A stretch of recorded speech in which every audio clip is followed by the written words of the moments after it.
ગીર સોમનાથથી એક મહત્વપૂર્ણ સમાચાર સામે આવ્યા છે। કોડીનાર તાલુકાના ઘાંટવડ ગામે 11 કિલોવોલ્ટ હાઈ ટેન્શન વીજ લાઇન તૂટી પડતા 2 યુવાનોના કરુણ મોત નીપજ્યા છે। એક ગંભીર રીતે ઘાયલ થયો છે। બાઇક પર પસાર થતા 3 યુવકો પર અચાનક વીજ તાર તૂટી પડતા ભયાનક દુર્ઘટના સર્જાઈ હતી। ગામ લોકોનો પીજીવીસીએલ પર બેદરકારીનો આક્ષેપ છે। લાંબા સમયથી જોખમી હાલતમાં વીજ લાઇનો હોવાની ફરિયાદ દાખલ કરવામાં આવી છે। ઉલ્લેખનીય છે કે ઘાંટવડ ગામના આગેવાનો પીજીવીસીએલ વિરુદ્ધ રોષે ભરાયા છે।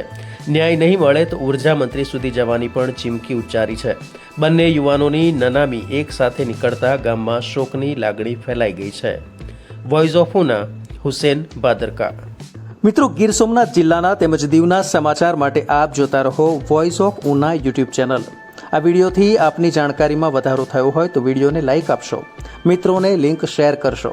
જો આપ પ્રથમવાર અમારી ચેનલ જોતા હોવ અથવા હજુ સુધી અમારી ચેનલને આપે સબસ્ક્રાઇબ ન કરી હોવ તો તુરંત સબસ્ક્રાઇબ કરી દેવા વિનંતી કે જેથી જિલ્લાના સમાચારથી આપ વંચિત ન રહી જાઓ। ધન્યવાદ। મને આપનો પરિચય આપો। મારું નામ ઘાટવડ ગામના મસરીભાઈ ભાયાભાઈ બામણીયા। શું ઘટના ઘાટવડમાં આજે બની છે? ઘાટવડમાં ઘટના એવી ભયંકર બની છે કે જીએબીના મિસ્ટેકને કારણે અગાઉ એને ફોન 4 દી પહેલાં કર્યા હતા તો એ લોકો રિપેર કરવા ન આવ્યા, એને હિસાબે ન બનવાની ઘટના બની અને 2 યુવાન છોકરા, એક દરબાર સમાજના અને એક કોળી સમાજના ભયંકર બનાવ બન્યો છે। જીએબીના બેદરકારીને કારણે ઘણી વખત ફોન કરી લોકો ફોન બંધ કંઈ ઉપાડતા નથી અને જવાબ દેતા નથી, એટલે જીઈબીની એટલી બધી બેદરકારી છે।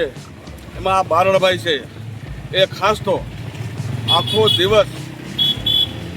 દિવસ રામેશ્વર હોટલમાં બેઠા રહી છે ને જ્યારે ફોન કરે ત્યારે એમ કહે છે, ખેડૂતો ફોન કરે તો એમ કહે છે કે અમે સાઈડ ઉપર છે, એને ગોતો એટલે અહીંયા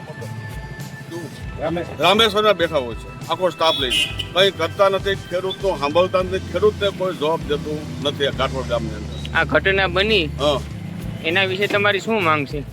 એના વિશે માંગ અમારી એવી છે કે ખેડૂતો દરેક હેરાન થાય છે અને જીએબીએ આ બધા ફોલ્ટ છે રિપેર કરવા પડે। આ બધા વાયરિંગો એટલા બધા લટકે છે કે જીએબી વાળા પૂછતા નથી અને વધારાના માણસો કે સ્ટાફ રાખતા નથી, એને કારણે ખેડૂતોના આવા બનાવ બન્યા કરે છે અને ખેડૂતો બહુ પરેશાન થાય છે। અને મહેરબાની કરીને જીબીને એટલું બધું તમારે આપણે કહેવું પડે એમ છે કે એની બહુ બેદરકારી છે। ફોન કરે કોઈનું સાંભળતા નથી ઘાટવડ ગામની અંદર, અહીંયા કોઈ આગેવાન જેવું છે નહીં એવું એ માનીને બેઠા છે, એટલે એની ઘરની ધોરાજી આપે છે। બરાબર, તો આ તમારી માંગ નહીં સ્વીકારાય તો તમે શું કરશો? અમે આના વિશે બહુ આગળ પગલાં લેવાના છે, લેશું અને લેવાના છે। બને એટલા પ્રયત્ન ઉર્જા મંત્રી સુધી આ પ્રશ્ન પહોંચાડવાનો છે। આગળ તમે જાણ કરી કોઈને? હા, જાણ કરી, જોવા આવ્યા હતા પણ હજી પંચનામું બાકી છે, કારણ કે ડેડ બોડી જ્યાં સુધી ન આવે ત્યાં સુધી પૂરું પંચનામું થયું નથી, એટલે હવે અમને એ બોલાવશે ત્યારે અમે આગળની વ્યવસ્થિત કરશું।